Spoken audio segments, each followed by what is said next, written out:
Shalom Bapak Ibu Saudara yang kasih Tuhan, selamat pagi. Kembali kita berjumpa dalam GKK Menyapa. Mari sebelum kita baca, kita renungkan firman Tuhan, satukan hati kita berdoa. Bapa di surga, terima kasih untuk kesempatan pagi ini kami boleh kembali datang menghadap hadirat-Mu. Kami mau berdoa untuk firman-Mu yang kami mau baca renungkan. Mohon Tuhan yang memberkati, Tuhan yang bersabda kepada setiap kami ya Bapa. Di dalam nama-Mu Tuhan Yesus kami sudah berdoa. Amin. Bacaan kita pagi ini terambil dari Lukas pasal yang ke-7, ayat yang ke-7 ayat yang pertama sampai dengan yang ke-10. Namun sebelum kita membaca seluruh pasal ini, saya ingin mengajak kita hanya fokus kepada ayat yang ke-7 saja, Saudara. Dari Lukas pasal 7 ayat yang ke-7. Demikian firman Tuhan.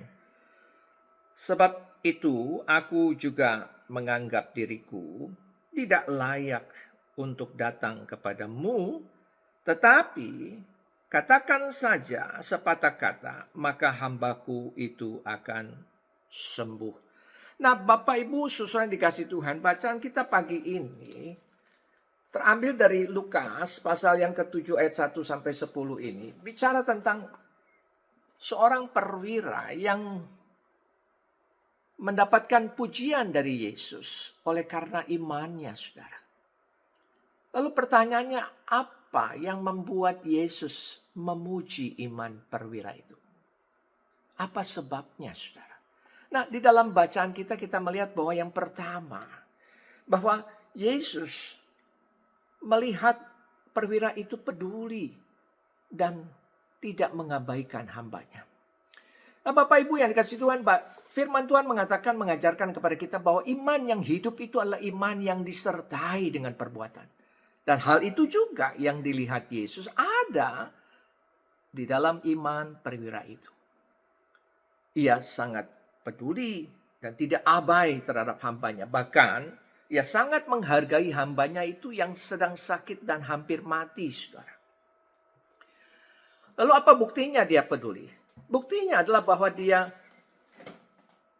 mencari pengobatan buat hambanya dengan mengundang Yesus untuk menyembuhkan hambanya.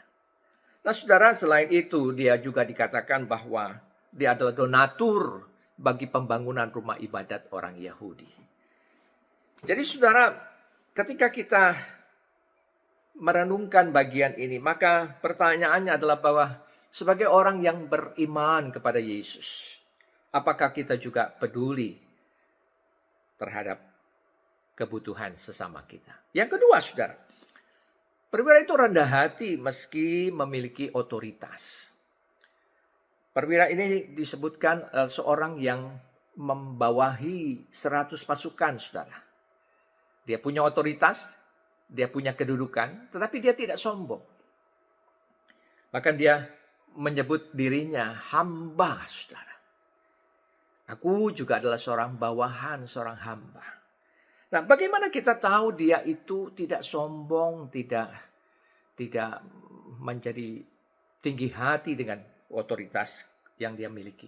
Dari ayat yang ke-6 sampai dengan yang ke-7, Saudara. Kata tidak layak.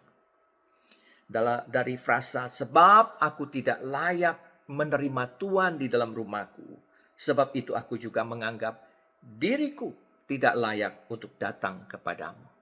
Nah, Saudara, jelas ini menunjukkan bahwa perwira itu sadar diri dan rendah hati. Jadi sewaktu perwira itu menyuruh para tua-tua untuk minta Yesus datang menyembuhkan hambanya, Saudara, hal itu bukan karena dia merasa berhak memerintah, tetapi karena merasa tidak layak di hadapan Yesus. Jadi jika kita beriman dan memiliki otoritas, Saudara, adakah kita juga memiliki kerendahan hati? Yang terakhir, Saudara, bahwa perwira itu sungguh beriman tanpa ragu sedikit pun. Di balik kerendahan hati perwira ini ternyata ada iman yang besar, Saudara. Kok bisa? Tentu saja bisa.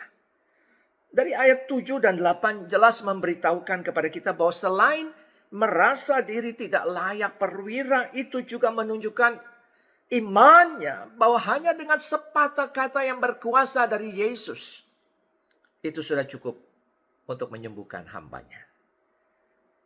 Nah, saudara, iman yang seperti ini ternyata membuat Yesus merasa heran. Karena iman yang demikian itu justru muncul dari orang yang bukan Yahudi, saudara. Nah, pertanyaannya bagi kita semua sekarang ini adalah, apakah selama ini kita sekedar beriman atau sesungguhnya kita betul-betul beriman tanpa meragukan firman-Nya sedikit pun? Kiranya Tuhan memberkati firman-Nya, saudara. Mari satukan hati, kita sama-sama berdoa. Bapa di surga, terima kasih untuk firman-Mu yang sudah boleh kami baca dan renungkan pagi ini. Mohon Tuhan yang membantu kami, menolong kami, menguatkan kami, menopang kami untuk menjadi pelaku-pelaku dari firman-Mu. Terima kasih Bapa, berkati seluruh kegiatan yang kami mau jalani hari ini, supaya sungguh kami hanya boleh menjalani itu dalam pertolongan Tuhan, dan kembalikan hanya untuk hormat, puji, kemuliaan nama Tuhan. Di dalam nama-Mu Tuhan Yesus kami sudah berdoa. Amin.